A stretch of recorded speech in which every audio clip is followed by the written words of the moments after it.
como projeto de Deus, é uma oportunidade que Deus está nos dando de nos analisar. Analisar a nossa casa, analisar o altar do nosso coração, analisar como nós estamos conduzindo no nosso papel, na nossa justa posição dentro do nosso lar e como nós estamos refletindo a glória dele. Porque é claro que Deus já fez muita coisa na minha vida. E eu creio que já fez na sua vida, na sua família. E eu creio que muitas coisas você tem para agradecer ao Senhor e glorificar a Ele. Mas eu creio que também, ao analisar mais profundamente, você identifica coisas que você poderia ser diferente. Você olha para o teu lar e identifica coisas que poderiam melhorar para refletir ainda mais a glória do Senhor. E para que o Senhor faça isso, é necessário que a gente primeiro se analise, a gente reconheça a nossa necessidade e dependência dEle, da intervenção dEle no nosso lar, e que a gente permita que Ele nos transforme, que Ele nos capacite a exercer a função dentro da nossa casa para o qual nós fomos chamados. A pastora falou aqui para os homens, não sobrecarreguem suas mulheres. Amém? Deus deu estrutura para vocês, homens, conduzirem os seus lares. Então, Deus vai capacitar vocês a cumprirem essa missão. Assim como nós, mulheres, também temos que muitas vezes esperar e orar. Quando a gente não vê a atitude do esposo, a gente tem que orar. Senhor, olha, tem coisa que é o Senhor quem vai fazer, quem vai agir. Então nós temos que não tomar a frente, mas deixar eles assumir e forçar um pouquinho, né, para que eles despertem e se posicionem naquilo que Deus chamou a eles para fazerem e para serem o cabeça do nosso lar. E os filhos também, né, como a pastora falou, se o líder não se posiciona, alguém quer se posicionar. E às vezes são os filhos que querem até dar ordem. Mas eles têm que se submeter ao papel e à função que eles têm de filhos. De aprenderem, de serem ensinados, de serem tratados, de serem orientados. E não é porque cresceu que a gente não precisa de orientação, não. A gente também precisa, como filho, de orientação e de repreensão. Porque muitas vezes só a nossa mãe, só o nosso pai, só alguém que verdadeiramente nos ama é quem vai nos confrontar com a verdade. Né? Às vezes, todo mundo olha e não se mete. Mas quem ama e vê que está caminhando para a destruição, tem que se posicionar. E nesse tempo, igreja, eu refleti sobre a minha casa. Eu disse, Senhor, quantas coisas ainda precisam ser transformadas? Quantas coisas o Senhor já fez, mas quantas coisas o Senhor precisa ainda nos forjar, nos transformar, nos modificar, para que verdadeiramente a gente possa refletir a Tua glória e cumprir o propósito para o qual o Senhor nos constituiu família. Porque há um propósito não apenas na vida de um ou na vida de outro, ou na vida dos filhos. O propósito é da família. Através da família, nós vamos refletir a glória de Deus. E o Senhor vai cumprir o propósito que Ele deseja através de nós. Amém? Então, aqui em Gênesis, no comecinho de tudo, no capítulo 1, o versículo 27 diz assim: Deus, portanto, criou os seres humanos à sua imagem, a imagem de Deus os criou, macho e fêmea os criou. O 28. Deus os abençoou e lhes ordenou: sede férteis e multiplicai-vos. Só essa parte. E no 31 diz: então Deus contemplou toda a criação e eis que tudo era muito bom. Quando Deus criou o homem com a sua imagem, a sua semelhança, o homem e a mulher, E toda a criação Deus contemplou e viu. Nossa, como todo o meu trabalho valeu a pena. Como tudo que eu fiz é bom. Então Deus criou o homem à sua imagem e semelhança, criou todo o ambiente para nele colocar a sua criação, o homem e a mulher. E aí então ele viu que tudo era bom. E mais na frente, no capítulo 2, vai nos falar quando ele faz Adão, faz Eva, né? E com que propósito? Que ele não ficasse sozinho. Adão não era para ficar sozinho. Então Deus constituiu Eva para ser a sua ajudadora. E já havia esse propósito de união, deles crescerem, multiplicar a terra, ter muitos filhos, né? E hoje, quantos milhões de pessoas, né, já viveram, já morreram, já se multiplicaram desde a época de Adão e Eva? Porque o objetivo do Senhor está sendo cumprido. Só que de geração em geração ele separou um povo, uma descendência, da qual viria o seu filho. E por meio de Jesus, nós passamos a fazer parte dessa família do povo de Deus. E nós somos separados para cumprir um propósito santo. Deus, quando nos resgatou, através de Jesus, Ele nos resgatou para um propósito. A pastora falou aqui, se não há família, não há igreja. A igreja ela é constituída por famílias e nós nos tornamos uma grande família da fé. Em todos os cantos do mundo existem pessoas que creem no Senhor Jesus, que são nossos irmãos e que fazemos parte dessa família. E o interessante é a gente entender que tudo isso foi tão importante, a família, a igreja, ela é tão importante que quando Deus ele decidiu enviar no tempo certo Jesus, ele escolheu um pai e escolheu uma mãe para que o seu filho, enquanto estivesse aqui nessa terra, também pudesse ter uma família. E nessa família fosse acolhido, fosse cuidado, fosse ensinado em todas as suas necessidades humanas. Então, nós temos um propósito. E nós temos que lutar por esse propósito. Porque antes de ele ser nosso, ele é de Deus. O propósito da nossa família existir, permanecer firme na presença do Senhor, é primeiro obedecer e corresponder com o propósito de Deus. Então isso tem que ficar claro para nós. Agora, eu queria falar um pouquinho a respeito dessa questão dos filhos, porque sempre que falo assim sobre filhos, eu primeiro penso nos pais. Sempre que fala de filho, eu primeiro penso nos pais. Porque muitas vezes, igreja, pense comigo, a criança, ela cresce vivendo em um ambiente, seus primeiros contatos são geralmente seu pai e sua mãe, seus avós, seus tios, a família. E aí, se esse pai e essa mãe for uma boa referência de Cristo, essa família, essa criança, ela vai ter um referencial. E como a palavra diz, ensina o teu filho no caminho que ele deve seguir. Para que quando ele crescer, ele não se desvie. Então, sempre quando eu penso na criação das crianças, dos jovens, dos filhos, eu penso primeiro nos pais. Porque o filho, a criança, ela não vai caminhar por um caminho que você, que está ao lado dela, não está caminhando. Você como pai, como responsável, como mãe, você precisa ir junto com o seu filho no caminho e ao longo desse caminho é que você vai orientando, vai ensinando, vai corrigindo, vai inculcando na cabeça dele valores. Olha, filho, não é assim. Corrigindo, olha, eu ensinei assim, não é dessa forma.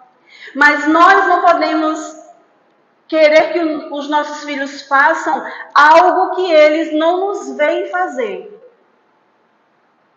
Amém? Então, às vezes, a gente quer que o filho faça algo, que ele tenha uma reação, que ele tenha uma atitude, que ele tenha uma iniciativa, que ele tenha uma decisão determinada, mas que muitas vezes nós não estamos dando exemplos como os pais. Certo? E aqui é um alerta para nós. Porque a necessidade de mudança urgente, muitas vezes, está em nós. Sabe? Que exemplo nós estamos dando para as nossas crianças? Que exemplo nós estamos dando para os jovens? Né? É algo que a gente precisa se analisar. E não é porque nós somos crentes já que nós não damos maus exemplos. Muitas coisas a gente erra, a gente falha. E o nosso filho está lá só observando.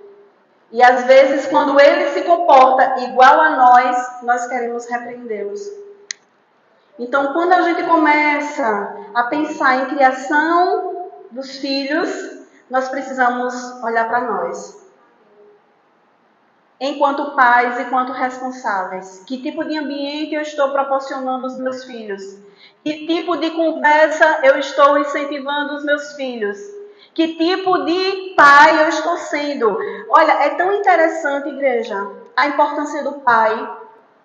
Se uma criança, ela vive num ambiente que não há proteção, que ela não se sente protegida, que ela se sente violada, violentada nos seus direitos, na sua forma de falar, na sua forma de ser. Se ela se sente maltratada naquele ambiente, ela olhar para o pai e ver que o pai não a protege, não a ama, não se importa com ela, aquela criança ela vai ter dificuldade de olhar para Deus como o seu pai. Sabia, pais? A responsabilidade que você tem de ser o pai bom, um pai à semelhança do Deus Pai, para que quando ela olhe para você, veja em você alguém confiável e ela possa abrir o coração para o seu Pai que é Deus e possa também enxergar nele um bom pai. Mas muitas vezes nós também adultos não tivemos um bom pai. E aí, como ser algo que a gente não vivenciou? Deus é o modelo de pai perfeito. Olhando para o Pai, Jesus nos revelou quem é o nosso Pai. E o Pai, Ele é amoroso, Ele é perdoador, Ele é misericordioso, Ele é um Deus de recomeço, Ele é um Deus que cura a nossa alma, que cura as nossas feridas. Um Deus que nos transforma, que nos liberta das cadeias que nos amarraram muitas vezes no passado. E, queridos, é tão tremendo quando Deus começa a agir no nosso interior, que de fato a gente muitas vezes é aprisionado e é impedido de avançar naquilo que Deus tem por conta de traumas do passado. E eu digo que Deus, primeiro, Ele tratou comigo muitas coisas ao longo da minha caminhada. São 14 anos, né, de caminhada com o Senhor e, como a palavra diz, sendo transformada de glória em glória. Então Deus, quando a gente chega, Ele nos transforma naquilo que é mais urgente, mas depois Ele vai tratando no mais profundo, onde ainda há necessidade. Né? E eu já vivenciei junto com o Senhor um processo de cura interior muito tremendo da parte de Deus em relação ao meu pai. Onde mesmo depois que ele já estava falecido há anos, o Espírito Santo de Deus me constrangeu a pedir perdão a Deus por toda a minha rebeldia quando eu era criança. Porque aquilo, ainda Satanás estava de alguma forma, utilizando no reino espiritual, me aprisionando para que eu não avançasse na minha confiança com Deus. Porque se em algum momento da minha infância eu era rebelde, Eu era, assim, uma bênção, só que não. E ali, muitas vezes eu apanhei do meu pai, eu entendo que era fruto das minhas atitudes, mas intimamente ficaram marcas, tristezas, por palavras, por situações, por surras que eu levei. Mas meu pai já tinha falecido, eu não tive oportunidade de pedir perdão ao meu pai por isso, de ter reconhecido diante dele, assim, chegar para ele e dizer: pai, me perdoe pelos meus erros, por tudo que eu disse, por tudo que eu fiz, por tudo que eu pensei. Eu não tive, mas mesmo assim o Espírito Santo me constrangeu. Começou a me mostrar quão terrível era a rebeldia, e eu comecei a me lembrar, o Espírito Santo começou a trazer tudo, tantas coisas vieram à tona. E eu disse: meu Deus, eu era rebelde. Senhor, me perdoa porque eu fui rebelde, porque eu não honrei, porque eu não fiz o que eu deveria fazer, porque eu não agradeci o que eu deveria agradecer, porque eu não amei o que eu poderia amar. E ali o Senhor me levou a um arrependimento profundo pela filha que eu tinha sido. Mas, primeiro, é necessário a gente se arrepender, sabe? E às vezes, o perdão, muitas vezes é para alguma figura de autoridade, seja o pai, seja a mãe, seja um professor, seja uma autoridade, um avô, um professor, Então, independente de quem seja, a gente precisa vivenciar esse processo do perdão, para que essas amarras, de fato, elas sejam quebradas e não impeçam a nossa comunhão com Deus. E não impeçam, porque eu entendi, naquele dia, que se eu não fizesse aquilo, eu não conseguiria sentir paz. E eu entendi que aquele encontro que o Senhor tinha marcado comigo era para que houvesse esse tratamento, essa cura, essa visitação de Deus no meu interior e no meu passado. Para que eu verdadeiramente fosse liberta. E aí teve um outro momento de Deus comigo.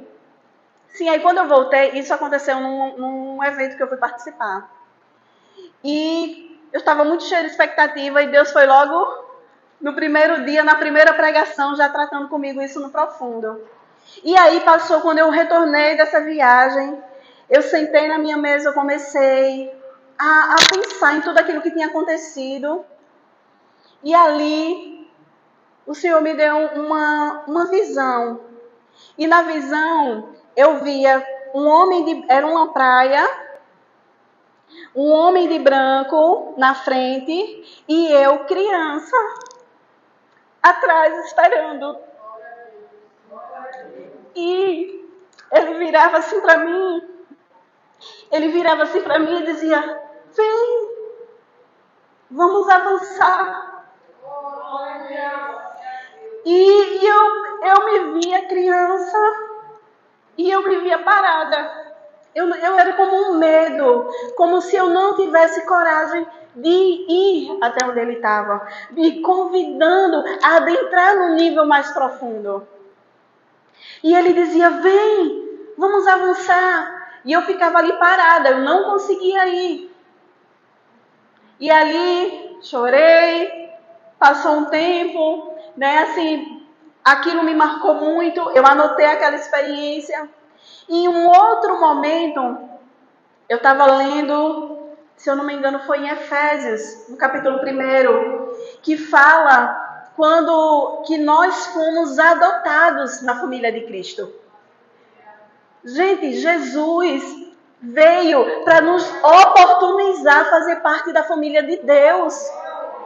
Em Efésios 1, ele fala que nós fomos, pelos planos do Pai, adotados como filhos, por meio do amado, por meio da redenção, por meio do sangue derramado.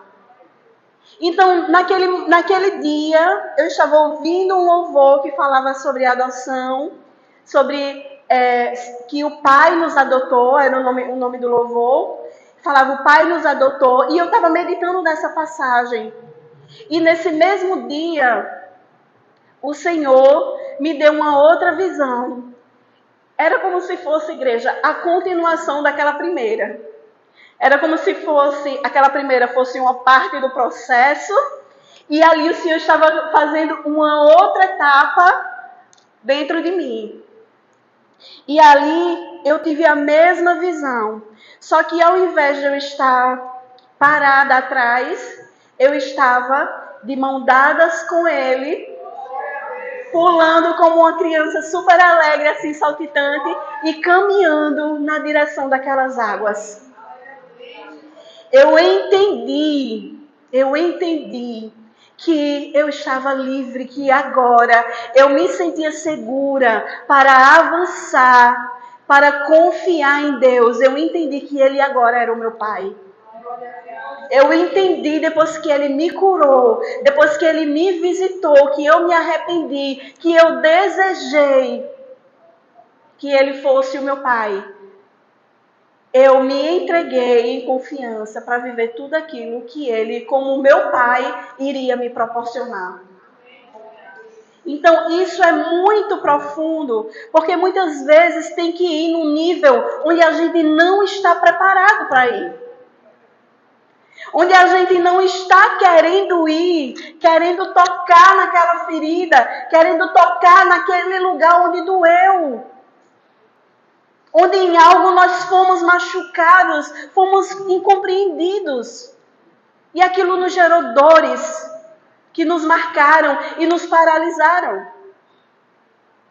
Então, às vezes, nós como pais, não sabemos, não imaginamos as marcas que nós podemos estar causando nos nossos filhos.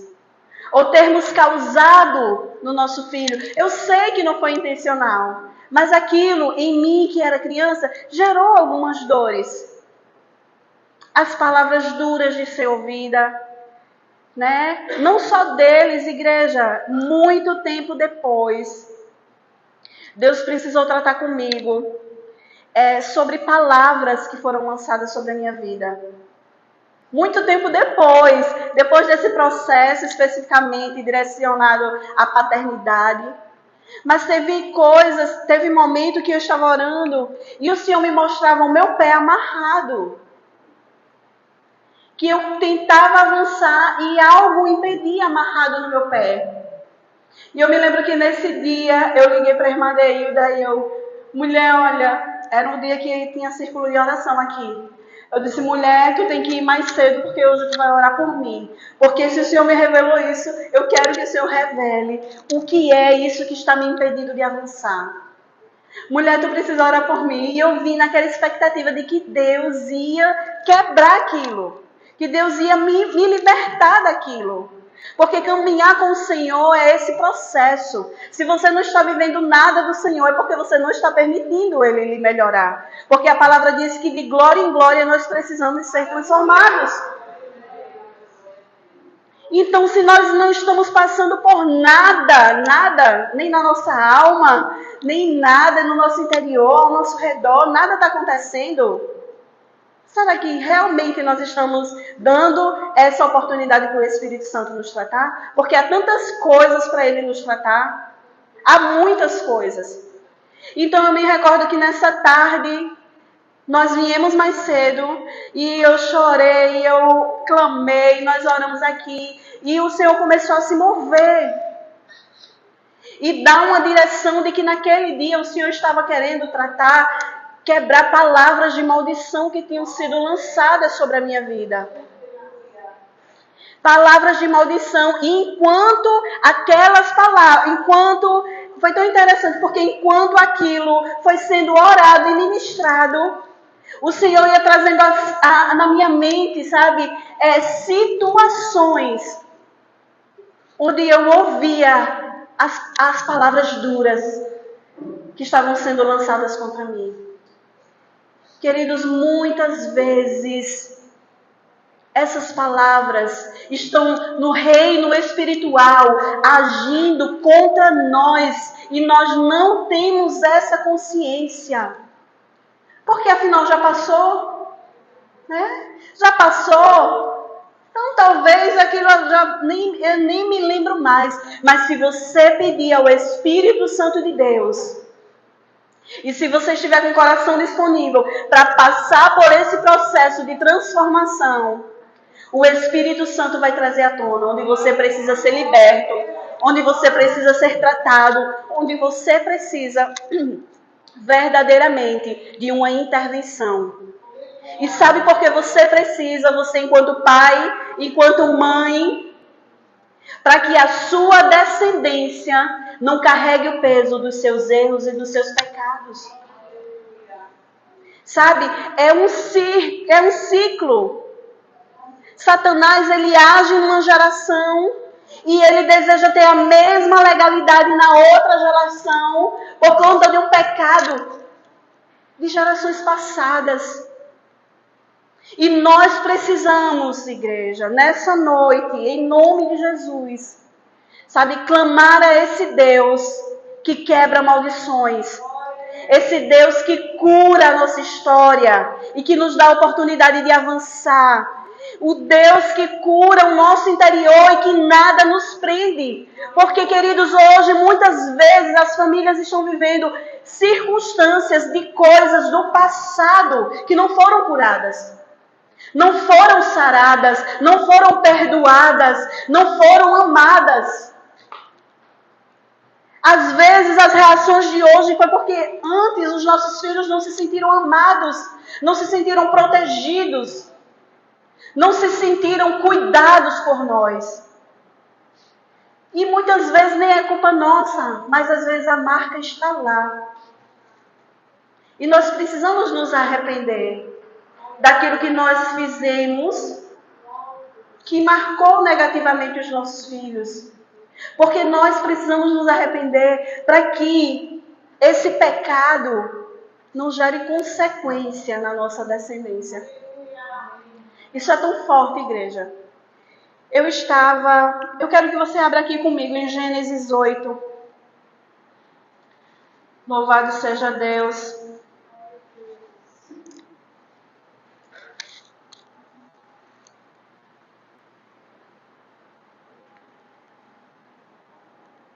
Capítulo 8, versículo 20.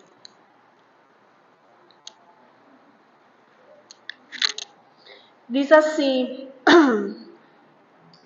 Depois, Noé construiu um altar dedicado ao Senhor, e tomando alguns animais e aves, todos puros, ofereceu-os como holocausto, queimando-os sobre o altar.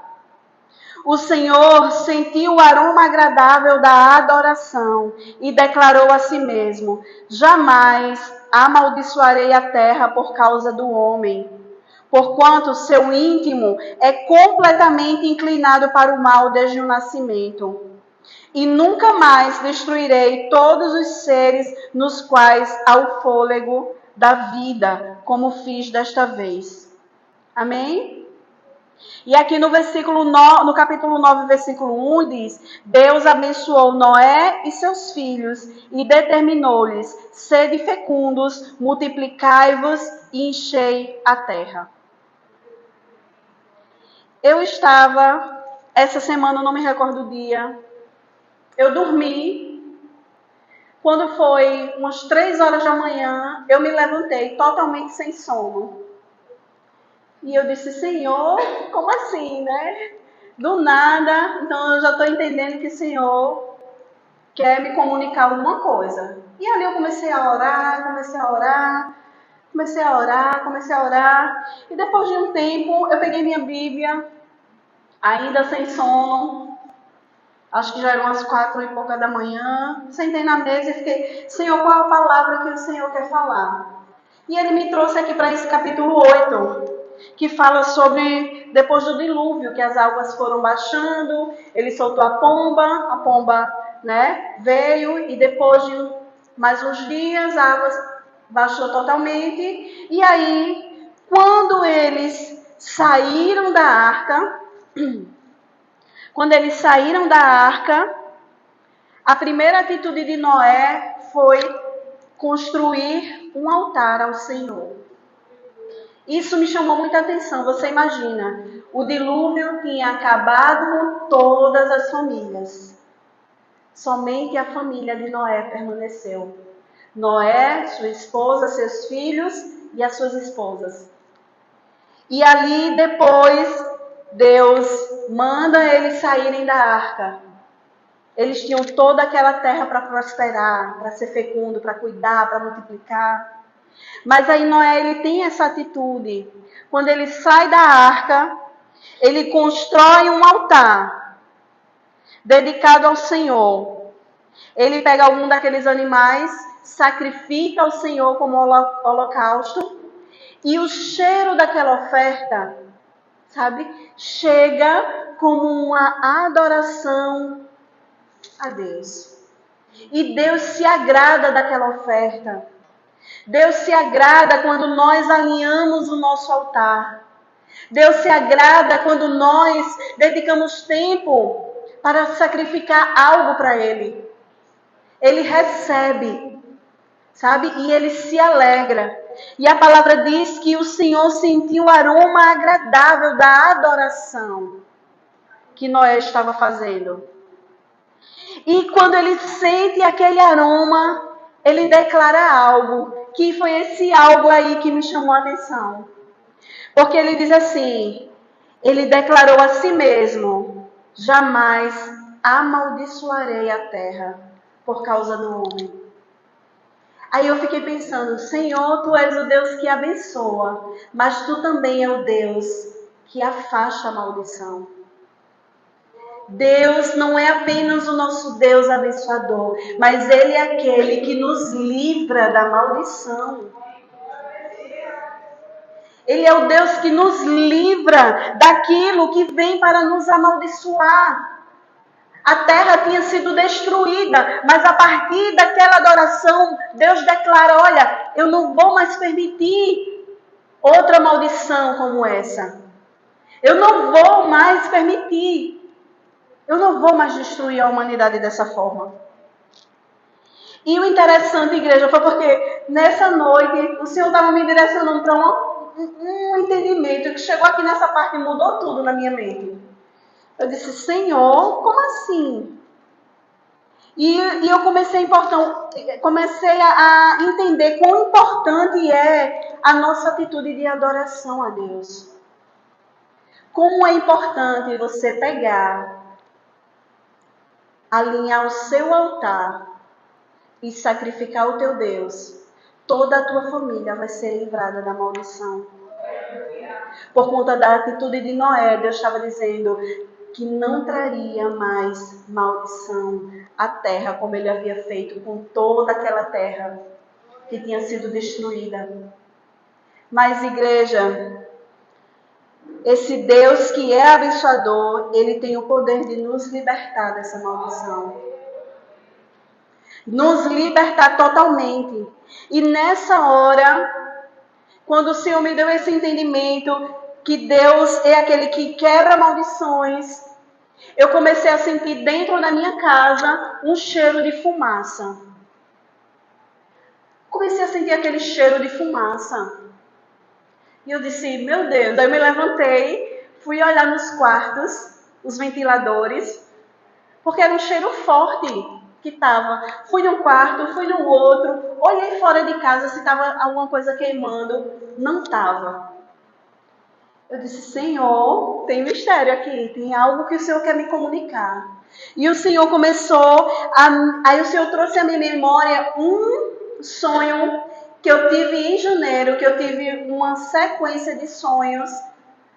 E nós também, na intercessão, aqui na salinha, por várias vezes, eu creio que umas 3 vezes, não foi, irmã Deilda? Nós estávamos orando e o Senhor trouxe esse cheiro de cigarro. Eu comecei sentindo o cheiro de fumaça e depois essa fumaça era como se fosse de cigarro. Eu comecei a entender, Deus quer quebrar maldições de vícios na minha família. Deus quer quebrar maldições. E eu comecei a me posicionar sobre quebra de maldição da minha parentela. Comecei a confessar o pecado das gerações passadas. E comecei a pedir perdão e clamar pela intervenção do Senhor. Senhor, Tu és o Deus que quebra maldições. Senhor, Tu és o Deus que desfaz a maldição. Que essa maldição não alcance a minha descendência. Que os erros dos meus antepassados, que vieram de geração em geração, não alcance a minha descendência. Mas que seja quebrado, porque Tu és o Deus não apenas que abençoa, mas que quebra a maldição. Que não permite que maldição alcance as nossas vidas. E naquele momento eu comecei a orar pela minha parentela, mas eu comecei a me recordar desses sonhos que eu tinha tido. Esse sonho, em um dos sonhos, era uma família que estava conversando e de repente um homem se levantava e estendia para mim algo. Eu olhava e fazia assim para ele que não queria. Ele oferecia a outra pessoa que estava do meu lado, que era como se fosse a minha filha. Aí essa pessoa também dizia não. Eu não via que era, mas a impressão era que era a minha filha. E ela fazia assim também que não. E ele aí oferecia para mim novamente. E quando eu olhava para a mão dele, era uma carteira de cigarro. Aí, como eu não queria, ela não queria, ele pegava, se sentava de novo e continuava ali naquela conversa. E aí eu comecei a conectar tudo. Ambiente de família, onde o mal continua agindo mesmo nas famílias que já servem ao Senhor. O mal, ele tenta trazer essa maldição, pegar essas legalidades que não foram quebradas, que não foram perdoadas, que não foram confessadas. Estão compreendendo, igreja? Muito antes da pastora me convidar para ministrar essa palavra, o Senhor já tinha me despertado e tinha me dado essa mensagem. E o Senhor tinha me dado esse discernimento para eu orar por isso, por quebra de vícios, de maldições nas famílias. Amém? E eu comecei a me recordar de todas as revelações que o Senhor trouxe aqui nas intercessões. Que a missionária Deilda dizia, Samanta, você está sentindo o cheiro de cigarro? Aí eu dizia, não. Ela, menina, esse cheiro está impregnado na minha narina. Samanta, eu estou sentindo esse cheiro. Eu disse, eu não estou, mas vamos orar. E nós orávamos para que o Senhor viesse com essa intervenção. E na outra semana, ela, Samanta, eu estou sentindo. Eu digo, vamos orar. Então, o Senhor está sinalizando, queridos, que nós precisamos nos posicionar. Nos posicionar em oração e também em santidade, sabe? Em levantar o nosso altar, ofertar o nosso sacrifício e a nossa adoração para que o Senhor quebre essas maldições. Em nome de Jesus. E foram vários sonhos que eu tive ao longo do mês de janeiro. E em todos eles as crianças estavam sendo atacadas. Era sempre um mover que vinha para atacar as crianças. E outro mover que vinha para atacar as crianças e as famílias. Precisamos nos posicionar. Satanás não está brincando. Enquanto nós estamos tantas vezes dispersos nos nossos problemas, nas nossas redes sociais, na nossa vidinha particular, Satanás está cada vez mais avançando em suas estratégias. Mas nós, como igreja, nós que somos autoridades aqui nessa terra, porque recebemos essa autoridade de Cristo, nós precisamos nos levantar para desfazer as obras do maligno. Porque em nós tem que quebrar o ciclo da maldição. Porque nós estamos nesse esconderijo do Altíssimo. Nós estamos debaixo do sangue de Jesus. Nós estamos debaixo dessa autoridade que Ele nos concedeu para avançar e destruir as obras do mal. Aleluia! Então, assim, foi tanta informação, né, assim, que o Senhor me comunicou a respeito de tudo isso, porque quando você pensa nos filhos, você olha para você, para o seu exemplo. E você também começa a ver que muita coisa que você faz e reage é fruto do passado. Então você precisa se arrepender do que você fez e orar a Deus para que o Senhor também perdoe o pecado das gerações anteriores. Daniel, ele orou confessando. Daniel estava estudando, meditando nas Escrituras e ele entendeu que estava próximo o tempo do povo sair do cativeiro. E ele começou a interceder, começou a orar, gerar no Espírito aquela libertação. E ele começou confessando o pecado dos seus antepassados. E ele confessa o pecado dos seus antepassados. Né? Para que haja libertação, precisa haver esse arrependimento. Precisa haver o posicionamento. Amém, igreja? E eu creio que hoje é essa oportunidade que o Senhor está nos dando. Para que a gente se analise, se arrependa, confesse, libere perdão. Amém? Para que você possa avançar. Não é o outro que está recebendo perdão que vai avançar, é você. Porque a carga, o peso, o cativeiro, quem está no cativeiro é você. Então você precisa liberar essa carga para você poder avançar. Você precisa perdoar aquelas autoridades. Não sou eu que vou dizer aqui o que você tem que perdoar, se arrepender ou confessar. Mas o teu amigo, Espírito Santo de Deus, aquele que conhece a tua história, aquele que conhece o plano de Deus para a sua vida, e aquele que está vendo também a movimentação de Satanás para te impedir de avançar e para tentar agir na descendência depois de você. Ele vê tudo, ele é o nosso ajudador, o Espírito Santo. Então é ele quem vai, mediante a nossa permissão e o nosso querer, nos dizer, olha, melhora nisso, muda nisso, se arrepende disso.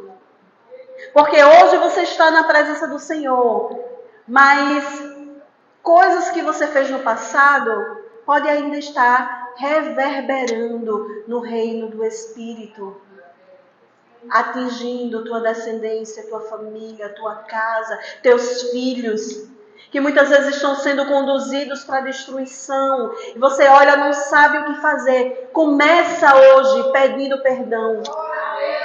Começa hoje pedindo perdão pelo que você foi negligente no passado, pelo que você não fez, pelo exemplo que você não foi, por aquilo que você não deu de amor quando eles necessitaram.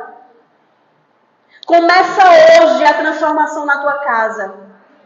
Começa hoje a reparar as brechas, a reconstruir os muros que protegem a tua família. Neemias, ele fez uma grande obra. Ele decidiu ir lá quando ele viu a destruição da sua cidade. Ele se constrangeu, ele orou, ele jejuou e ele foi lá. E ele pelejando com todas as suas forças contra os inimigos, construindo, trabalhando. E chega um versículo que ele diz assim, vamos pelejar pela nossa família, pelas nossas esposas, pelos nossos filhos. Você tem uma família, você precisa pelejar pela sua família. Você vai pelejar pela sua família. Eu não sei se é Neemias 4 que tem esse versículo, mas Neemias ele fez uma obra de restauração. Uma obra de restauração, queridos, exige esforço. Exige esforço. Mas, com a graça de Deus e pela sua diligência os muros serão reconstruídos, as brechas serão fechadas, as portas serão recolocadas e haverá novamente a proteção. Mas sem esforço, sem dedicação. 4:13, né, pastora? Vamos abrir Neemias.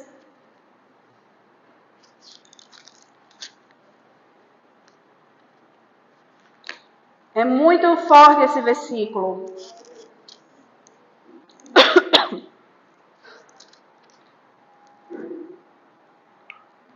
Capítulo 4, versículo 13. Isso. Diz aqui, considerando essas informações... É 13, pastora? Certo. Aí aqui, considerando essas informações, posicionei alguns homens do povo atrás dos pontos mais baixos da muralha, nos lugares ainda abertos, dividido por famílias, armados de espadas, lanças e arcos. Use as suas armaduras, minha igreja. Use a armadura de Deus sobre a sua vida e se posicione. E vá pelejar em favor da sua família. Diz aqui no versículo 14, fiz uma rápida avaliação geral da situação e declarei aos nobres, aos oficiais, aos magistrados e ao restante da população: não os temais de modo algum, lembrai-vos do Eterno, nosso Deus grande e poderoso, e lutai com bravura por vossos irmãos, vossos filhos e filhas, vossas esposas e vossas propriedades. E eu encorajo você, nessa noite, peleje pela sua casa, peleje pelos seus filhos, peleje, começando por você, pelo seu posicionamento. Amém? E nessa hora, eu quero pedir para o Ministério de Louvor, pastora, cante um louvor, amém? Enquanto isso, um voluntário aqui, Benjamin, por favor.